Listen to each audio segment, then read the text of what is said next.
Hey guys, in case you're wondering why my face is so pale, I have all of my makeup not here, so sorry. Anyway, today I wanted to film a video explaining to you guys how you can make money from YouTube and turn YouTube into a business or into your regular full-time job, because I get asked questions like that. I can't even tell you how many times every single day. So I figured I would just make a video about it and explain what I do and my tips for you to either grow your already existing channel or a brand new channel. So I think the two key rules to growing a channel, whether you have already started it or are looking to start one, is both consistency and authenticity.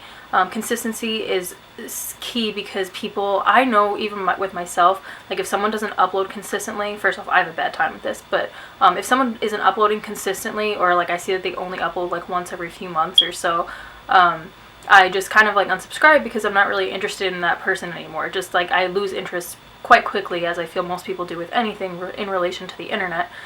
So consistency is definitely key. That's something I have a really hard time with, so I always recommend just making a schedule for it, planning everything out ahead of time, even if you do it on a month-by-month basis, and figuring out exactly which days you're going to upload and what you're going to upload and why. So making sure that you have a niche for your channel. And as far as authenticity goes, it's very easy to take sponsorships from pretty much anybody. You'll get brand opportunities to be a brand ambassador or to do sponsored posts, but you want to make sure that it's consistent with the theme of your channel. Otherwise, you're going to lose viewership because people are just going to see you more as a commercial. It's almost like when you get those little pop-up ads and you really don't care about them, rather than someone that they're going to for sincere content. So those are the two things that I just have to get out of the way first, that way you know that. So as far as the actual making money process goes, you have to be partnered with, I don't know if you need to be partnered anymore, or you just need to have a Google Adsense account and they need to approve it and you have to go through this whole process. But basically, the videos that you watch in front of, probably even in front of this video, where there's an ad that goes on and you have the opportunity to either skip the ad or not skip the ad. Some ads are unskippable. I keep my ads skippable because I don't want to annoy you, the viewer, and on top of that, the skippable ads actually make you more money if somebody doesn't skip the ad. So I always recommend having skippable ads in the front of your videos, and unless your video is super long, don't put ads in the middle of your videos. YouTube also gives you the opportunity to do that, but you will get people clicking out of your videos very quickly if you do that, because it's extremely annoying to watch a video and in the middle of the video you just get another ad. They're not watching TV, they're watching YouTube for a reason. But Google Adsense is the easiest way to start, and with Google Ads, a lot of people think you can strictly just make a ton of money right away. Google, you need a lot of views for it to make any sort of significant amount of money for it. You need a lot of views every single day for it, and your rate per click on an ad changes. Now, I am not allowed to tell you the amount of money that I typically make from YouTube. That's just something that any YouTube partner is not allowed to talk about on video or in general. So I'm not going to do that, but I will say it changes, and it can change as fast as changing by the hour your rate. So sometimes if it's at a peak hour and you have a really great video going, then the money that you're going to make is a lot more. You can make as little as 2 cents per click on a ad, and you can make as much as $20 per click on an ad, and then that also doesn't count for the viewership. So per 1,000 views that you get a certain amount of money, and that depends on if you are a partner or not. So this is aside from Google's ad, so this is getting a little confusing here. But when you are actually a partner, which I'm a partner with Fullscreen, if you guys have at least, I believe it's at least 100 subscribers, it may be 1,000, I will double check, and you want to be a partner with my network, you can click right here and use my referral link, and then they will look into your channel and see if you want to partner with them. And when you are a YouTube partner, then you get paid per views as well, aside from just the ad links, which can obviously make you a lot more money. So it goes per 1,000 views, will be a set rate depending on your rate of influence across the internet. So that's as far as that goes with ads and partnerships. Now, if I chose full screen as my partnership, even though my channel is based a lot off of beauty and fashion and all that kind of stuff, as you guys know, I do like to sit down and just talk to you about like certain life things and personal development topics and all that kind of stuff. So I partnered with full screen because for me, full screen had a broader range of sponsors that they work with for people to get you like premium ads. So the thing is, when you don't need to partner to get those kinds of ads. You just obviously have to be with Google. But if you're partnered with a network, like for me, how I'm partnered with Full Screen, or if you want to partner with like Style Hall, or there's a whole big list of them. Full Screen, I believe, is actually the biggest one. If you want to partner with them, they're the ones who can get you the premium ads on the fronts of your videos. So for example, like when you see my videos and there's like a CoverGirl ad or a Maybelline ad or something that, you know, for some really big company, Google didn't necessarily get that for me. My network got that for me because then they're paying the highest rate for my videos. So they get you the better ads, and even though when you're partnered, they will take somewhat of a commission, not like a commission, it's like they take a certain percentage of your ad clicks. Yeah, obviously, like any manager would do. Like usually it's around 10%, depends on the contract that you sign.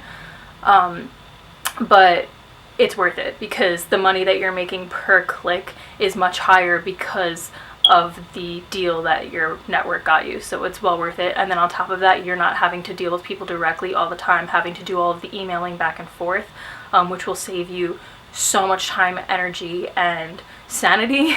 So it's better to just have someone do it for you, have a network, have a management system, and have all of those other people handle those things for you. Otherwise, you will drive yourself through the wall.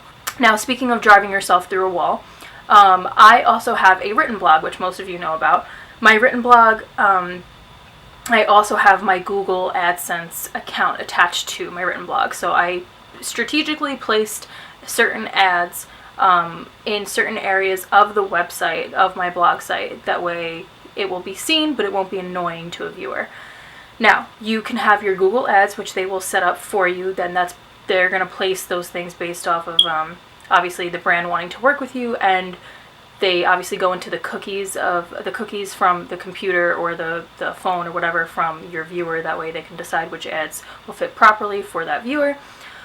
Or what you can do, and this will typically make you a better amount of money, is you can handle the ads yourself. Or you can do both. You can do both Google ads and have sponsorship ads. So basically, you would work with the brand directly. I have something called a media package. This is what I set up because I learned this from other YouTubers, where I have this whole like package set up. I have like different levels of a package.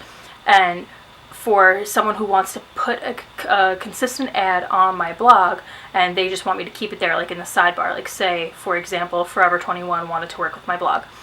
And depending on the level that they chose, they would pay me a certain amount of money.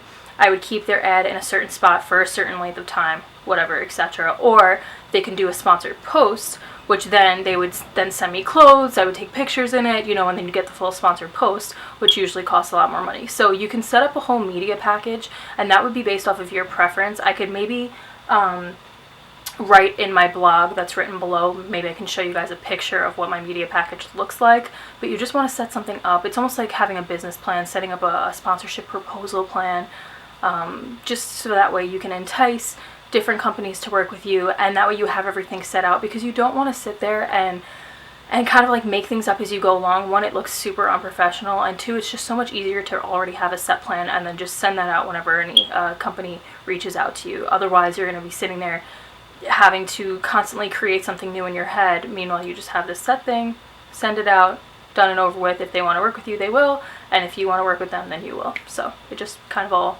is organized and pushed to the side. Also, I wanted to talk about the importance of other social media sites. For example, Instagram, Facebook, Twitter, Snapchat is a big one now with sponsored posts. Instagram mainly is the biggest sponsored post one for people who have channels that are within my niche, for example, with fashion, makeup, all of that kind of stuff. When you're taking a brand deal for any of your sites, you want to be sure that it's sticking with your blog's theme, and you want to be sure that you're not getting a little overzealous on the sponsored posts. There are some people that I watch that every post that they put out there is sponsored. Now, when I say sponsored, I don't mean annoying sponsored, where it's like, okay, yeah, so today we're going to talk about this cup of coffee that I have in my hand, and this is where I got it from, etc. Like, no, it could literally have like a little Netflix logo in the bottom corner, and that's their sponsorship. So it's like if you click that logo, then you get like a free 30-day trial or whatever, you know what I'm saying? So it's like you can have sponsored posts all the time, as long as they're not annoying and in your viewer's face, because that's when you're going to start losing viewership. And even though you'll be making money from the brand, you're essentially going to be making a lot less money altogether, because your viewers are going to get annoyed, because viewers tend to get extremely annoyed with sponsored posts. So you definitely want to be careful, and you want to make sure that it's something that's also going to benefit your viewers as well. So whenever I work with a brand, I always make sure that it's not just me getting the word out there about the brand, but that the brand is also doing something for my viewers, whether that's a giveaway or a coupon code or all of that kind of stuff, because you want to make sure that they're not just sitting there kind of like watching a commercial. I'm not just selling them something. I'm also benefiting them by getting them something as well. So that's usually, and it's usually a win-win for the brand, because then they wind up liking their products and they wind up buying it or whatever. So you always want to be careful with the brand deals that you make, but when you're on your sites, just always keep a business email, something that's completely separate from anything else, and then that's where they'll be able to contact you over sponsorships and all of that stuff. And like I said, if you're signed with a network, your network will handle most of those kinds of things. Also, there are a few sites, for example, there's a big one is Grapevine Logic, another big one is FameBit, but they have a whole bunch of sites like it where you can pitch your proposal to a brand. A brand will put out there like, I'm looking for a YouTuber who has this amount of subscribers. I'll pay them this amount of money to talk about this in a favorites video, etc. All that kind of stuff, whatever. There's a bunch of sites like that, and they have a whole bunch of different ranges from like smaller YouTube accounts to huge ones. I know some people will take like $100 sponsorships, and some people will take no less than $50,000 sponsorships. I know one girl in particular she literally won't take anything less than a $50,000 sponsorship from any huge brands, and she's gotten quite a few of them. I know she's made at least $500,000 just from those deals. So it's, you know, it's all a matter of your preference. You just want to make sure that you are getting the brands what they're looking for as well, because you're working for them as well. Another thing that I think is really great is that when you are working online and you have the world at your fingertips, I think people don't realize how incredible it is and how much opportunity you have, because you have every single person on the internet like pretty much all day long, and so you can do things like grow your own business. For example, I had my Etsy shop for a while, and I'm looking into restarting it up, whatever. I took a little bit of a break from it, but that's because I took a break from like everything for quite a while. But if you have an Etsy shop, then you can now start selling products, which is obviously going to make you a lot more money, because now you have the viewership and you have those people, that's the following to create a business like this. A lot of people do ebooks, especially a lot of people do even regular books. They even do book signings to entice people to buy their books. They do cookbooks, things like that. So it's all about creating product. It's just about branding yourself in every which way possible. You just really have to think about everything, and you really have to be ambitious. You can't get lazy with it, because the second you get lazy with it, you will see your numbers drop drastically.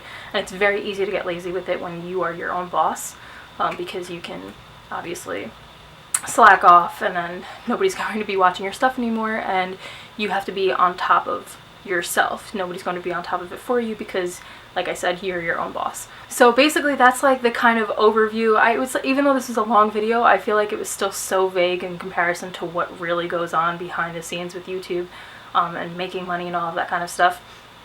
But I just wanted to kind of get that one out there, because everyone always asks me about that, and I've never made a video about it, so I figured I'd make a video about it. If you guys have any other questions, you can leave it in the comments below. I'll make sure I respond to all of the questions on this video. And if you guys want to see my media package, you can let me know in the comments below as well, and then I'll post it on the blog. That way you guys have sort of like a template to go off of, or maybe even I'll make a template for you guys, like depending on your viewership count or whatever. And if you guys want to learn more about the way that I film my videos, or the way that I edit my photos or edit my videos and all of that kind of stuff, then just again let me know in the comments below. And yeah, that's about it. Don't forget to give this video a thumbs up, hit the subscribe button, and if you guys didn't see my last video, which is my summer makeup routine, you guys can click right here to go watch that. And thanks for watching. I'll see you guys next time. Bye.